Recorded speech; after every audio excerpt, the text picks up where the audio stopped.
저는 지난 주간 경주에서 열린 우리 고신 총회 선교 70주년 기념대회를 참석하고 왔습니다. 우리 고신교단이 1952년 시작되었고 1955년 선교부를 조직했으니까 올해로 꼭 70년이죠. 지금까지 약 707명의 선교사를 파송했습니다. 그리고 현재는 493명의 선교사님들이 57개국에서 복음을 전하고 있습니다. 제가 개인적으로 참 감명이 깊었던 것은 마지막 날 파송 예배 때 참석한 모든 선교사님들이 다 일어나서 특송을 하는데 본향을 향하네라는 찬송을 했어요. 여러분 혹시 아세요? 우리 찬양대는 아시죠? 이 세상 나그네 길을 지나는 순례자, 이런 찬송이에요. 그 찬송을 부르는데 참석한 모든 분들이 큰 은혜를 받고 흐르는 눈물을 감출 수가 없었어요. 그 가사 그대로 본향을 향해 순례의 길을 걸어가는 우리 모든 선교사님들, 먼 타국 땅에서 그 하나님의 부르심 앞에 순종해서 한 걸음 한 걸음 그 길을 걸어가는, 그러다 보면 그 선교지에 때로는 환난의 비바람이 몰아치고 여러 가지 고난을 만날 때가 있겠지요. 그러나 그 고난 속에서도 주님 손 붙잡고 그 믿음의 길을 끝까지 걸어가겠다. 그리고 우리의 이 땅의 삶은 언제나 순례의 길이고 우리는 영원한 하늘 본향에 우리의 집이 있다. 그날에 주님께서 우리를 그 길로 인도해 주실 것이다. 그런 확신을 가지고 우리 선교사님들이 찬송하는데 그 찬송이 얼마나 깊은 감명이 되었는지 모릅니다. 여러분, 우리는 비록 이 땅에 살고 있지만 저 하늘나라 본향을 향해 오늘도 한 걸음 한 걸음 걸어가고 있는 천국의 순례자들인 것을 믿으시기 바랍니다. 그리고 이 순례의 걸음이 끝나면 그날 우리 주님께서 우리의 손을 붙잡고 그 영원한 천국으로 우리를 반드시 인도해 주실 거예요. 여러분, 이것을 믿으시기 바랍니다. 오늘 여러분께 질문 하나 드리려고 합니다. 여러분, 이 땅에서 어떤 어려움이 온다 할지라도 여러분 반드시 우리의 영원한 본향 천국으로 갈 것을 믿으십니까? 아멘이죠. 지금까지 로마서 8장 말씀을 보았는데 여기에 아직도 아멘이라고 화답하실 수 없다면 그 말씀을 잘못 들은 거예요. 로마서 8장이 뭐라고 말씀합니까? 성령이 우리 안에 계시기 때문에 우리는 이 고단한 인생의 걸음을 걸어간다 할지라도 조금도 두렵지 않다는 거예요.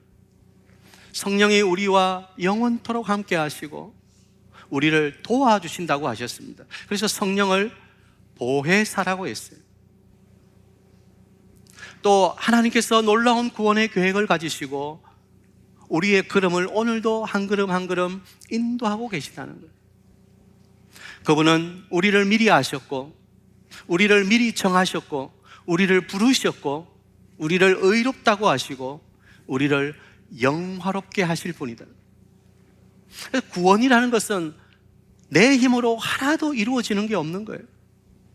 전부 하나님이 계획하셨고 하나님이 이루시고 그리고 하나님께서 완성하실 줄 믿습니다. 그러므로 내가 천국에 간다, 이 사실을 우리가 불안해할 필요가 없는 거예요. 또 오늘 말씀은 왜 우리가 천국을 확신해야 된다고 말합니까? 하나님의 사랑이 우리와 함께하고 있기 때문, 하나님의 그 사랑이 우리와 함께하고 있기 때문에 우리는 이 세상에서도 넉넉히 이기고 승리할 뿐만 아니라 영원한 하늘나라에 반드시 간다는, 여러분, 하나님의 그 사랑은 넓고 커서 우리의 인간의 언어로는 다 설명할 수 없는 것입니다. 그래서 찬송작가 프레드릭 마틴 레마는 하나님의 사랑을 이렇게 노래했어요. 여러분 잘 아시죠?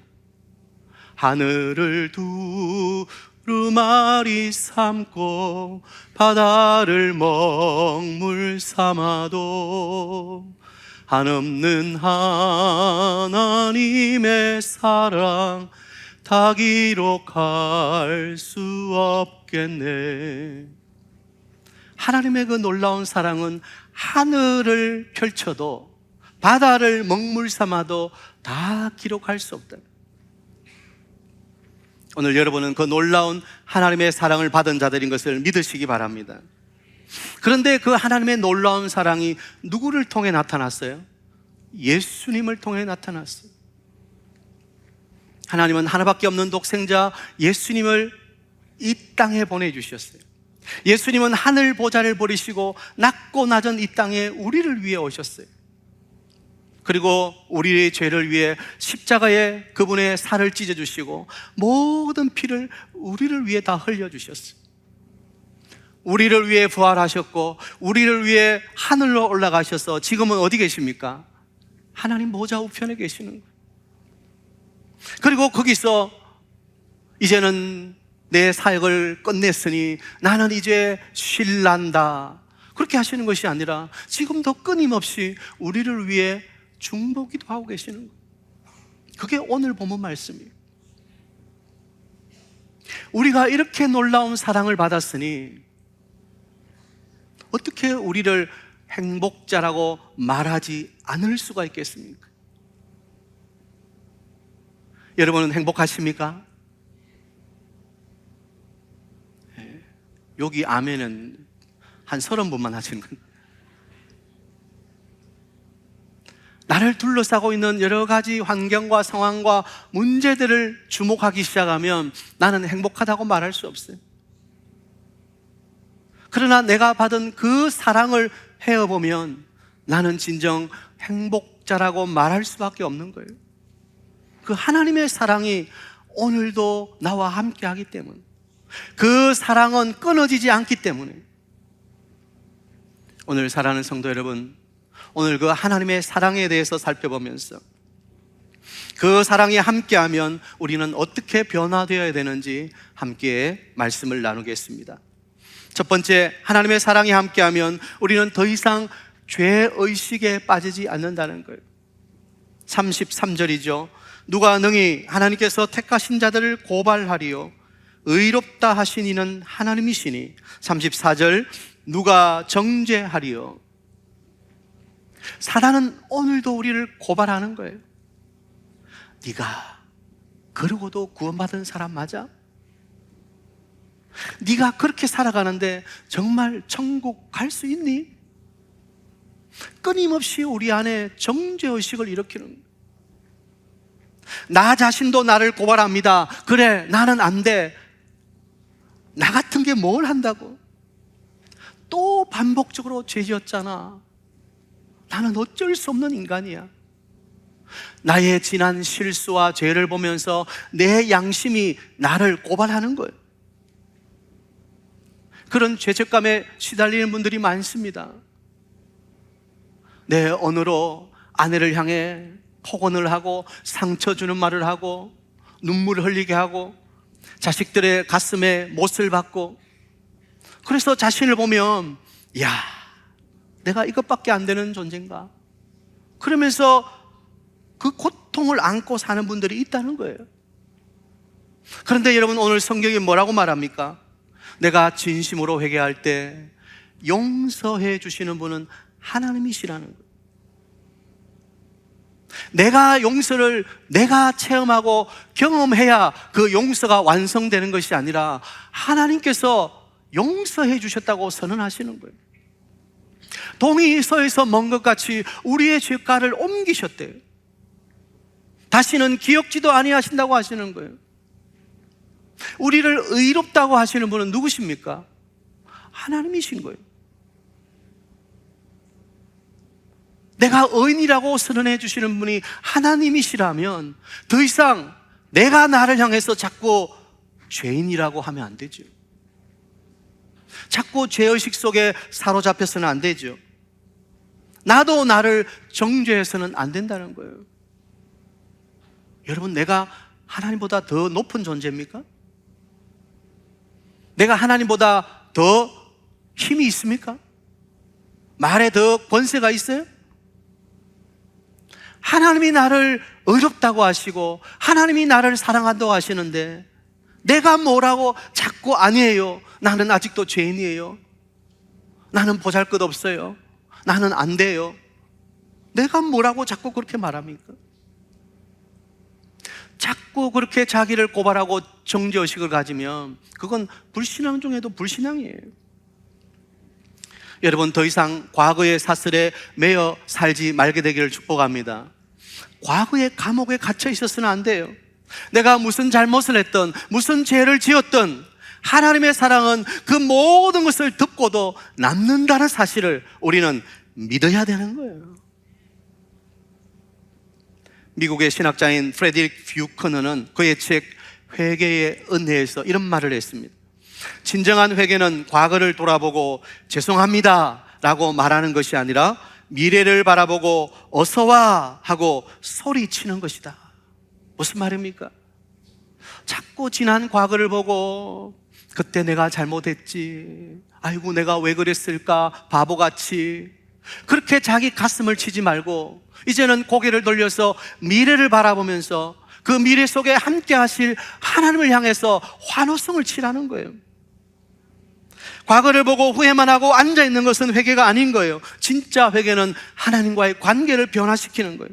그리고 내 영혼이 새롭게 태어나는 거예요.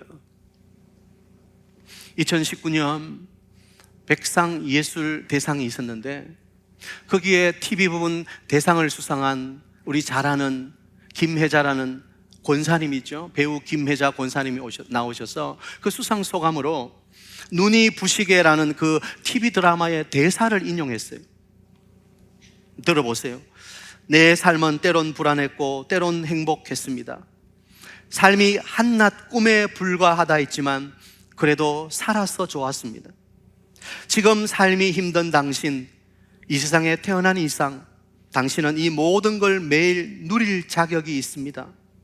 후회만 가득한 과거와 불안하기만 한 미래 때문에 지금을 망치지 마세요. 오늘을 살아가세요. 눈이 부시게. 와, 성경 다음으로 멋져요.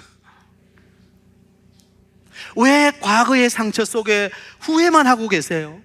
왜 불안하기만 한 미래를 바라보면서 자꾸 고개를 숙이고 계세요? 오늘을 망치지 말라는 거예요. 오늘을 살아가세요. 눈이 부시게 아름답게. 사랑하는 성도 여러분, 더 이상 과거를 보며 염려하지 마시기를 축복합니다. 시시하고 보잘것없는, 조금만 지나가면 없어질 그런 문제 때문에, 그것 때문에 자기를 올가매지 마세요. 그것 때문에 자신의 귀한 시간을 낭비하며 살지 마세요. 여러분, 그렇잖아요. 지금은 그 문제가 나를 완전히 덮어버리고 그것 때문에 숨이 막히고 출구가 보이지 않는 것 같지만 조금만 지나보세요. 그거 아무것도 아닌 거예요. 아이고, 내가 그것 때문에 그렇게 잠도 못 자고 끙끙거렸나, 바보같이. 그런단 말이에요. 지나가면 아무것도 아니에요. 그러니 제발 여러분의 귀한 시간을 낭비하지 마세요. 누가 당신에게 너는 틀렸어, 너는 아무리 해도 안 돼, 너는 이제 끝났어, 너는 절대 변화될 수 없어, 그런 말을 합니까? 그러면 이제 그런 사람하고는 만나지 마세요. 그런 말에는 귀를 틀어막으세요. 뭐하러 그런 말을 듣고 이리 갔다 저리 갔다. 그래서 우리 귀를 뭐라 그래요? 팔랑귀. 누가 여기서 그러면 또 누가 여기서 이러면 여기 갔다 저기 갔다. 팔랑귀. 사람의 말을 듣지 말고 하나님의 말씀을 들으시기를 축복합니다. 사람의 말이 아니라 하나님의 말씀이 우리 마음에 담겨 있어야 되는 거예요. 사랑하는 우리 사직의 성도 여러분, 하나님 말씀의 귀를 활짝 열고 믿음으로 과거를 떨치고 전진하는 여러분 되시기를 바랍니다. 왜냐하면 하나님의 사랑이 우리 안에 있기 때문에, 세상 것과는 비교할 수도 없는 놀라운 하나님의 사랑이 오늘 우리 안에 역사하고 있다는 사실. 그 사랑을 받은 자는 과거에 매여 있지 않습니다. 정죄의식에 사로잡혀 있지 않습니다. 하나님과 함께 미래를 향해, 본향을 향해 달려나가는 순례자라는 사실을 꼭 기억하시길 바랍니다. 두 번째, 하나님의 사랑이 함께하면 어떤 환경도 이길 수 있다는 거예요. 35절이죠. 누가 우리를 그리스도의 사랑에서 끊으리요? 환난이나 곤고나 박해나 기근이나 적신이나 위험이나 칼이랴. 이것은 우리가 살아가면서 만나는 모든 삶의 어려움을 이야기하는 거예요. 그래요. 우리는 살아가면서 이런 여러 가지 어려움들을 만나요. 문제들을 만나요. 살아있다는 것은 곧 문제가 있다는 거예요. 문제가 없으려면 죽으면 문제 없어. 이제 무덤에 가보세요. 거기는 문제 없어. 하나도 없어. 그러나 살아있는 동안 우리는 언제나 문제를 안고 있는 거예요. 그런데 중요한 것은 그 문제가 우리를 어떻게 하지 못한다는 거예요. 37절 보세요. 그러나 이 모든 일에 우리를 사랑하시는 이로 말미암아 우리가 넉넉히 이기느니라. 우리가 살아가면서 때로는 실패할 때가 있어요. 실직을 당할 때가 있어요. 또 병이 나를 괴롭힐 때가 있어요. 그래서 고통스럽고 외로울 때가 있어요. 그 어떤 어려움도 우리를 그리스도의 사랑에서 끊을 수 없다는 거예요. 아니, 그 사랑 때문에 우리는 넉넉히 이긴다는 거예요. 이 사실을 우리가 믿어야 되는 거예요. 딸 하나를 데리고 단란하게 살던 가정이 있었습니다. 그런데 갑작스럽게 남편이 병으로 세상을 떠나버리고 말았어요. 남겨진 모녀가 슬픔 속에 장례를 마치고 집으로 들어오는데 그냥 가슴이 무너져요. 소파도 그대로고 침대도 그대로고 모든 게 다 그대로인데 그대로가 아니죠. 남편이 아버지가 없는 거예요. 밤에 잠을 자는데 딸이 훌쩍훌쩍 울면서 엄마 너무 무서워, 잠이 안 와요, 너무 무서워요. 엄마가 딸을 꼭 껴안아주면서 걱정하지 마, 엄마가 있잖아.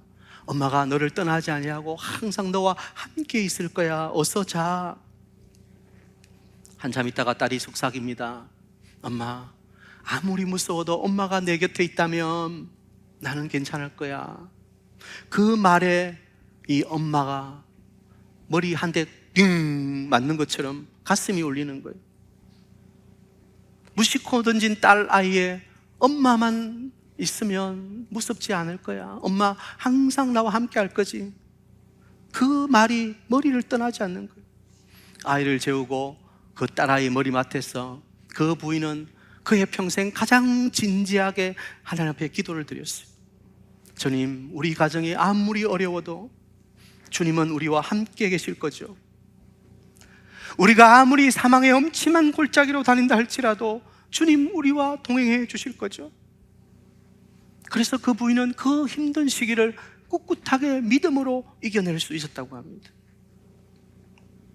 사랑하는 여러분, 어떤 시련이 와도 하나님의 사랑이 우리와 함께 한다면, 그 끊을 수 없는 사랑이 우리를 붙들고 있다면, 우리가 그것을 믿는다면 우리는 넉넉히 이기게 될 줄 믿습니다. 그 믿음을 가지고 우리가 일어서야 되는 거예요. 우리 가운데도 인생의 어두운 터널을 지나고 계신 분이 있을 것입니다. 때로는 모두가 나를 등진 것 같이 캄캄할 때가 있어요. 그래서 때로는 포기하고 싶어요. 이제는 그만 일어나기 싫다. 이제 다시 눈 뜨지 않았으면 좋겠다. 그런 생각이 들 때도 있어요. 그러나 여러분, 모두가 등져도 나와 함께 하시는 분, 주님이 나와 함께 계신다는 것을 잊지 마시길 바랍니다. 그분의 손을 붙들고 다시 일어나는 거예요. 나의 등 뒤에서 나를 도우시는 주, 나의 인생길에서 지치고 곤하여 매일처럼 주저앉고 싶을 때 나를 밀어주시네. 같이요. 일어나 걸어라, 내가 새 힘을 주리니. 일어나 너 걸어라, 일어나 너 걸어라, 내 너를 도우리. 우리가 지치고 고뇌서 쓰러지고 다시는 일어날 수 없을 것 같은데 주님은 여전히 그 자리에 계시는 거예요. 우리의 등을 밀어주시는 거예요. 절대 포기하지 마라. 끝이 아니다. 다시 일어나라. 다시 시작할 수 있다. 그리고 우리에게 힘을 주시는 거예요. 여러분, 오뚜기를 아시죠? 오뚜기는 이렇게 턱 치면은 띵띵띵띵 하다가 나중에는 다시 제자리에 탁 있어요. 왜 오뚜기가 흔들흔들해도 그대로 제자리에 있겠어요? 그 속에 납덩어리가 들어있는 거예요.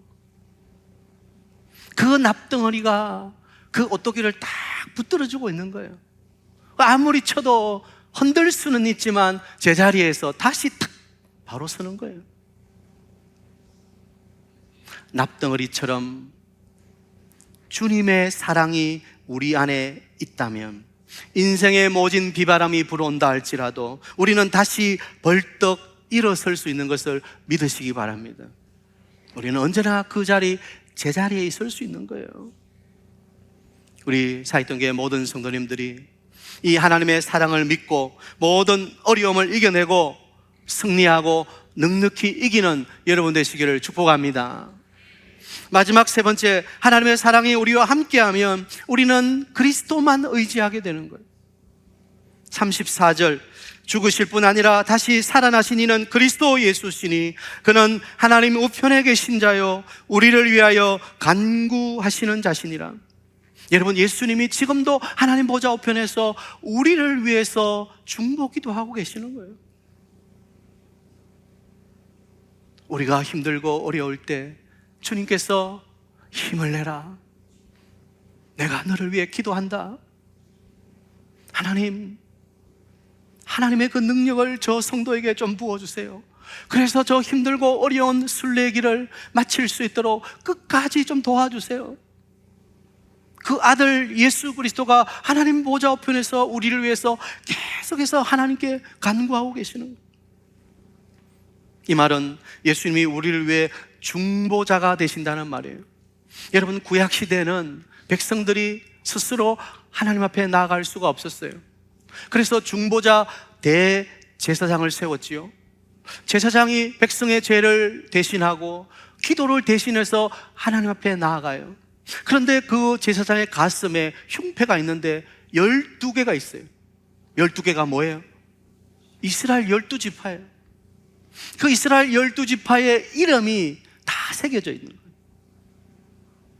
제사장이 하나님 앞에 나갈 때 이스라엘 온 백성들을 가슴에 안고 하나님 앞에 나아갑니다. 하나님, 제가 중보자로서 이 하나님이 택한 이스라엘을 향한 그 하나님의 사랑을 끊어버리지 마시고 그 사랑을 지속적으로 흘려보내 주십시오. 하나님 긍휼을 베풀어 주십시오. 그 마음을 가지고 중보자 대제사장이 하나님께 나가는 거예요. 자, 신약 시대에는 우리의 중보자 제사장이 누굽니까? 예수님이에요. 여러분, 우리가 누구의 이름으로 기도하죠? 예수님의 이름으로 기도합니다. 내가 마지막 날 천국에 들어갈 때 우리를 천국으로 이끌어 주실 분이 누구십니까? 예수님이에요. 중보자 예수님이 우리의 손을 붙잡고 그 본향 천국으로 우리를 인도해 주시는 거예요. 그러니 그 하나님의 사랑이 우리 속에 있다면 우리는 마지막 순간까지 예수님을 바라보고 예수님 붙들면 되는 거예요. 예수 이름 부르면 되는 거예요. 다른 이름이 필요가 없어요. 천하인간의 구원을 얻을 만한 다른 이름이 없어요. 오직 예수 이름 붙들고 나아가면 우리는 반드시 승리하는 거예요. 제가 오래전에 한번 예화를 드렸습니다만, 톰슨이라는 선생님은 중학교 선생이면서 교회학교 교사였어요. 그는 알라바마주의 어떤 시골 학교로 전건을 가면서 이렇게 하나님께 기도했어요. 하나님, 제가 알라바마주의 시골로 간다고 불평하지 않겠습니다. 거기서 제 사명을 감당할, 헌신할 수 있는 한 사람을 만나면 좋겠습니다. 그리고는 그 알라바마주 중학교로 전건을 갔어요. 아니나 다를까 갔는데 한 학생이 장기 결석 중이에요. 너무 오랫동안 결석해서 이제는 제적당할 점에 와 있는 거예요. 이 톰 선생님이 기도하는데 자꾸 그 학생이 부담감으로 다가와요. 그래서 학생부를 뒤져서는 주소를 가지고 그 학생 집을 찾아갔어요. 아니나 다를까 엄마는 집을 나가버렸고 아빠는 알코올 중독에 마약 중독에. 그러니까 이 아이가 의지할 곳이 없으니까 얘가 어릴 때부터 자기도 그냥 아빠처럼 술을 들이킨 거예요. 알코올 중독이 되어 있어요. 중학생 바비 존슨이라는 아이인데, 선생님이 이 바비 존슨을 만났어요. 바비야, 학교 나와야지. 너 이렇게 살면 안 돼. 너 인생을 포기하면 안 돼. 제발 학교 나와. 선생님이 너에게 원하는 게 하나 있어. 그건 선생님이 출석 부를 때 네가 선생님 저 여기 있어요, Sir, I'm here 하고 한 번만이라도 말할 수 있다면 좋겠다. 그 아이를 설득하기 시작했어요. 한 달 만에 그 바비가 학교로 나왔어요. 그렇게 2달 동안을 열심히 학교를 다녔어요. 선생님은 잘 보살펴 주었죠. 그런데 2달 후에 또 바비가 또 학교 안 나오는 거예요. 선생님이 그의 집으로 다시 찾아갔어요. 바비 아버지가 말하길, 선생님, 우리 바비가 큰 병에 걸린 것 같아요. 구급차가 와서 싣고 갔어요. 병원에 갔어요. 바비의 병명은 간암이었어요. 얼마나 어려서부터 술을 마셨으면 간암이 왔어요. 간암. 이제 살 날도 얼마 남지 않은 거죠. 그날부터 톰 선생님은 학교가 마치면 병원으로 갔어요. 침대에 누운 바비를 바라보면서, 바비야, 앞으로 학교는 안 나와도 돼. 그런데 선생님이 꼭 원하는 게 있단다. 네가 갔으면 하는 곳이 있어. 그곳은 바로 천국이야. 사람은 짧든 길든 이 세상 삶을 마치면 다 하나님 앞에 서야 되는데, 그때 이름을 부르실 거야. 예수님이 이름을 부르시는데 그때 네가 예수님, 저 여기 왔어요. Dear Jesus, I'm here. 그렇게 말할 수 있다면 선생님은 소원이 없겠다. 선생님, 저 이제 곧 죽어요. 선생님, 저 오래 못 살아요. 그래 바비야, 그렇지만 예수님 손 붙잡으면 괜찮아. 저는 예수님에 대해서 몰라요. 그날 그 병실에서 이 톰 선생님은 바비에게 예수님에 대해서 복음을 전거했어요. 바비가 그 자리에서 예수님을 자신의 구주로 영접했어요.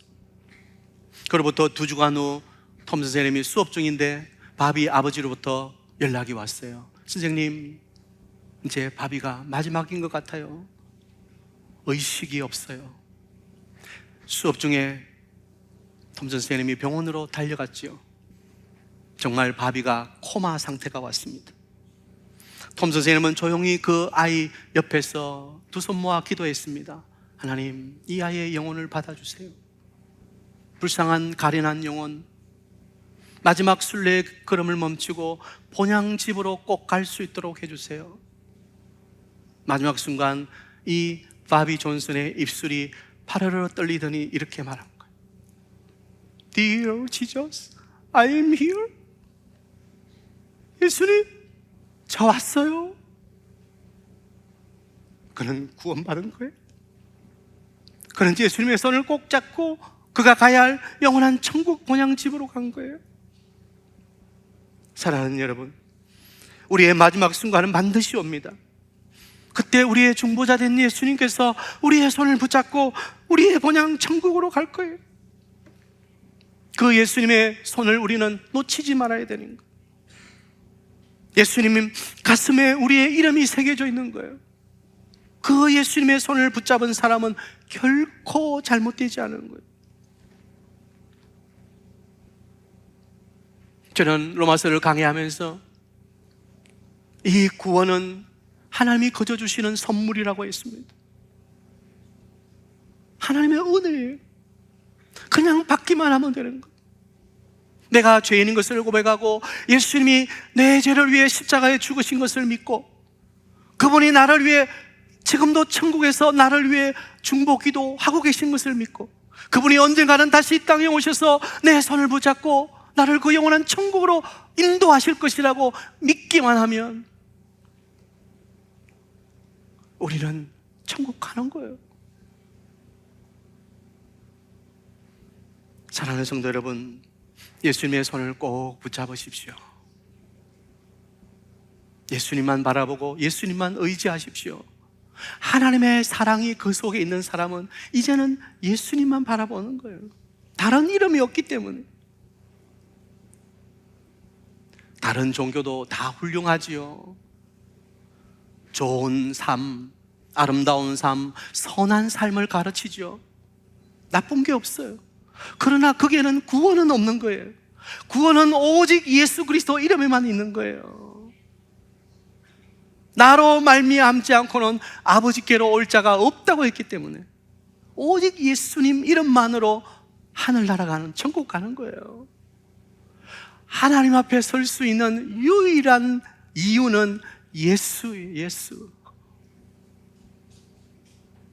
저는 우리 사회등교회 모든 성도님들이 이 구원자, 우리의 중보자 예수 그리스도 이름을 의지하고 그분을 바라보고 그분의 손을 꼭 붙드는 여러분 되시기를 축복합니다. 이 땅에 생명이 다하는 날은 반드시 옵니다. 우리는 지금 순례의 길을 걸어가고 있어요. 저 본향을 향해 오늘도 한 걸음 한 걸음 가고 있는 거예요. 이 순례 걸음이 마치는 그 순간 우리의 본향 영원한 영광스러운 천국에서 그 주님 손 붙잡고 우리는 영생을 누리게 될 거예요. 마지막으로 37절 말씀 읽고 마치겠습니다. 시작. 그러나 이 모든 일에 우리를 사랑하시는 이로 말미암아 우리가 넉넉히 이기느니라. 아멘. 이 확신 가운데 날마다 이기는 삶을 사는 우리 사역동교회 성도들 다 되시기를 주의 이름으로 축복합니다.